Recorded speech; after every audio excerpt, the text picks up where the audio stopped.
Hello everyone, welcome back to Law Foundation. Today is day 3 topic the Constitution of India introduction.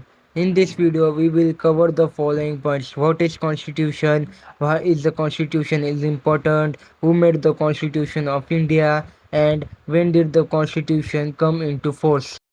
So, what is Constitution? A Constitution is the supreme and fundamental law of a country. It explains how the government works, what powers it has, and what rights the people have. Constitution किसी भी देश का सबसे बड़ा और सबसे important law होता है। यह हमें बताता है कि गवर्नमेंट कैसे काम करेगी, उसके पास कौन कौन सी पावर्स होगी और लोगों के क्या अधिकार होंगे। Why is the Constitution is important? The Constitution is important because it provides the framework of the government, protects the rights of the people, and ensures justice, equality, and liberty.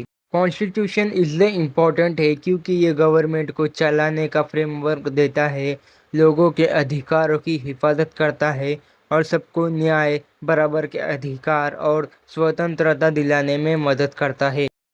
Who made the Constitution of India? The Constitution of India was drafted under the leadership of Dr. B.R. Ambedkar and was adopted by the Constituent Assembly. Dr. Bhimrao Ambedkar is widely known as the father of the Indian Constitution. Bharat के constitution का draft doctor Baba Saheb Ambedkar की leadership में तैयार किया गया था और इसे संविधान सभा ने अपनाया। इसीलिए डॉक्टर बाबा साहेब अम्बेडकर को father of the Indian constitution और चीफ आर्किटेक्ट कहा जाता है। When did the Constitution of India come into force?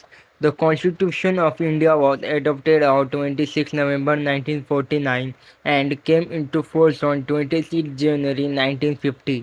Bharat का कॉन्स्टिट्यूशन 26 नवंबर 1949 को एडॉप्ट किया गया था और 26 जनवरी 1950 को लागू हुआ था। This was the introduction to the Constitution of India. Thank you for watching. Don't forget to subscribe to Law Foundation. See you in day 4.